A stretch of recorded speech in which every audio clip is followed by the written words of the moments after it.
नमस्कार विद्यार्थियों। आज हम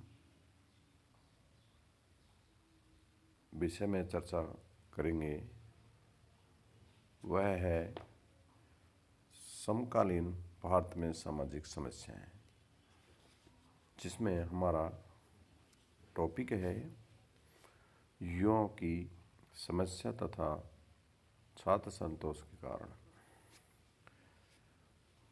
आज के युग में जो भारत में छात्र असंतोष के कारणों पर राष्ट्रीय और अंतर्राष्ट्रीय पर्यावरण के संदर्भ में विचार किया जाना है, उस स्थिति के लिए केवल विश्वविद्यालय एवं कॉलेज अधिकारी, अध्यापक तथा माता पिता एवं राजनीतिक एवं सांप्रदायिक समूह की अस्वस्थ गतिविधियां कोई उत्तरदायी नहीं माना जा सकता। इन तत्वों के अतिरिक्त पुलिस द्वारा विचारपूर्वक बल का प्रयोग या पुलिस जुल्म की छात्र असंतोष का भी एक प्रमुख कारण हो सकता है। युवा असंतोष पर आकर्षित एवं प्रकाशित रिपोर्ट में छात्र असंतोष के प्रमुख 4 कारण रहे हैं। तो नंबर 1 पर उचित शैक्षणिक पर्यावरण का अभाव। नंबर 2 पर सत्ता, यानी कि माता पिता शैक्षणिक एवं सरकारी के प्रति आदर एवं सम्मान का अभाव। नंबर 3 पे है आदर्श विचारधारा से संबंध। नंबर 4 पे है राजनीतिक हस्तक्षेप।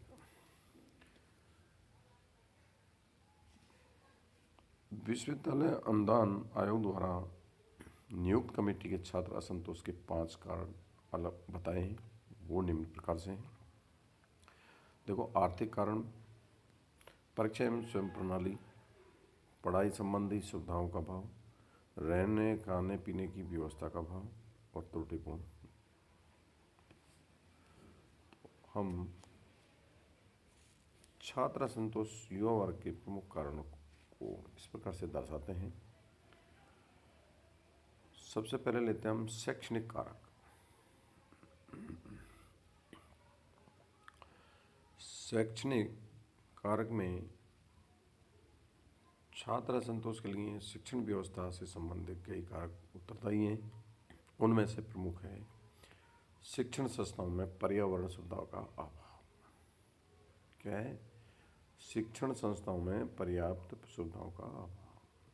जो आज शिक्षण संस्थाओं में पुस्तकालय या प्रयोगशालाओं की अपर्याप्त सुविधा, अध्यापक का अभाव, वांछित विषयों का न होना, छात्रावास की कमी, खाने पीने व रहने की व्यवस्था की कमी, खेल कूद की सुविधाओं का अभाव, कैंटीन की उचित सुविधा न होना आदि छात्रों में असंतोष पैदा करते हैं। अगला बिंदु है हमारा परीक्षा एवं प्रवेश प्रणाली। देखो, इसमें परीक्षा प्रवेश प्रणाली में शिक्षण संस्थाओं में प्रवेश संबंधी नीतियाँ, कक्षा में पढ़ाने का माध्यम, परीक्षा प्रणाली में होने वाले परिवर्तन तथा साथ पास होने के नियमों में फेरबदल आदि छात्र संतोष के लिए उत्तरदायी है। अगला बिंदु है छात्र एवं अध्यापकों के संबंधों में दूरी। आज जो छात्र एवं अध्यापकों के बीच में संबंध मधुर नहीं रहे हैं। छात्रों की संख्या बढ़ जाने के कारण कई कारण संभव हैं। अध्यापक प्रत्येक छात्र से आत्मीय एवं घनिष्ठ संबंध बना सके, उनकी समस्याओं का जानकर उन्हें हल करने के लिए प्रयास कर सके। छात्र शिक्षक का अनुपात बढ़ जाने के कारण अध्यापकों का छात्र पर नियंत्रण शिथिल हुआ है और उनमें बाह्य गतिविधियों में संलग्न रहते। कई बार शिक्षक व्यक्ति बनते हैं जिन्हें अन्य क्षेत्रों में रोजगार की सुविधा नहीं मिलती है। अगला बिंदु है दोषपूर्ण एवं अनुपयोगी शिक्षा। वर्तमान समय में शिक्षा प्रणाली में अनेक दोष हैं। इस शिक्षा प्रणाली का प्रचलन अंग्रेजों ने अपने लिए बाबू तैयार करने के लिए किया था। स्वतंत्रता प्राप्ति से पूर्व हमने कल्पना नहीं की कि स्वतंत्र भारत में शिक्षा के आमूलचूल परिवर्तन करेंगे, आदर्श पाठ्यक्रम बनाएंगे। हमारे शिक्षा संस्था क्लर्क बाबू पैदा करने वाली फैक्ट्रियां नहीं, राष्ट्र की भावी तथा आशावादी आकांक्षाओं के वाहक एवं विश्व नागरिक निर्माण करने वाले विद्यापीठ होंगे। शिक्षा के साधारण दो उद्देश्य माने गए हैं। प्रथम, समाज की विद्वान आर्थिक व्यवस्था में आजीविका कमाने में व्यक्ति की प्रशिक्षण देना। इसका तात्पर्य है कि व्यक्तियों के व्यावसायिक ज्ञान और निपुणता में वृद्धि करना और प्रविधियों को सिखाना। दूसरा है कि समाज के युवकों का समाजीकरण करना, उन्हें ऐसा ज्ञान, मूल्य, प्रवृत्तियों तथा व्यवहार के आदर्श मानदंड प्रदान करना जो उन्हें वयस्क होने पर विभिन्न सामाजिक संबंधों के बीच में अपनी भूमिका निभाने में योग्य बना सके। आगे है, शिक्षा प्रणाली का समाजीकरण करने के उद्देश्य में भी असफल रही है। देखो, भारत में शैक्षणिक प्रणाली का प्रमुख लक्ष्य राष्ट्रीय एकीकरण, समानता, प्रजातंत्र तथा राष्ट्रीय विकास के प्रति आस्था के मूल्यों की स्थापना एवं उनके आंतरिकरण रखा गया। लेकिन शैक्षणिक प्रणाली विद्यार्थियों के मन में इन मूल्यों को नहीं बैठा सकी। इसके अनेक कारण हैं। भाषा के आधार पर राज्यों में पुनर्गठन का एकीकरण में बाधा पहुंची। राष्ट्रीय भाषा के प्रश्न पर भी लोग अलग अलग समूहों में बंट गए। समानता की धारणा के संबंध में भी अस्पष्टता रही। राजनीतिक दबावों के कारण समानता के नाम पर भी शिक्षण संस्थान में स्थान एवं अन्य सुविधाओं की भी कमी रही। दूसरा बिंदु है हमारा आदर्श नियमों या निर्देशकों या मूल्यों तथा प्रवृत्तियों के में परिवर्तन। अनुशासन की दृष्टि से आज जो छात्रों में कॉलेजों से निकाल दिया जाना था, शरारती छात्र को डांटा फटकारा जाता था या कक्षा से बाहर कर दिया जाता था, कर्तव्यनिष्ठ एवं छात्र को उसके साथी एवं अध्यापकों द्वारा आदर किया जाता था। अध्यापकों का अध्ययन प्रेरणात्मक होता था और कक्षा में उपस्थित होना छात्र अपने लिए लाभदायक समझते थे।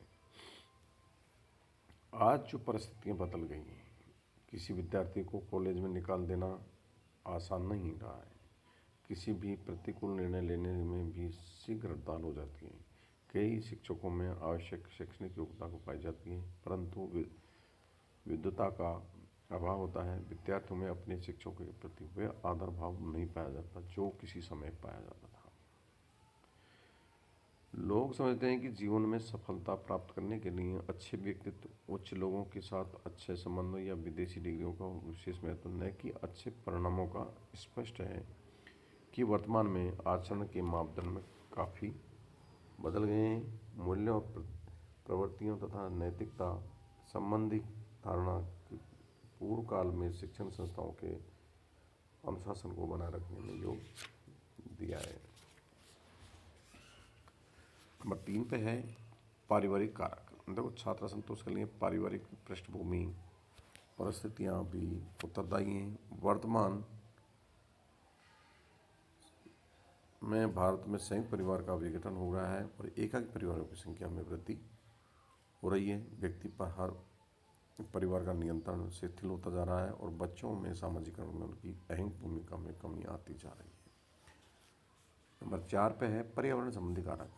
देखो, पर्यावरण संबंधी कारक छात्र संतोष में कोई आसमान से टपकी हुई वस्तु नहीं, वरन सामाजिक पर्यावरण के अभाव का भी परिणाम है। वर्तमान में भारतीय समाज का आर्थिक, सामाजिक, राजनीतिक एवं सांस्कृतिक परिवेश बदल रहा है। वह संक्रमण की स्थिति में है।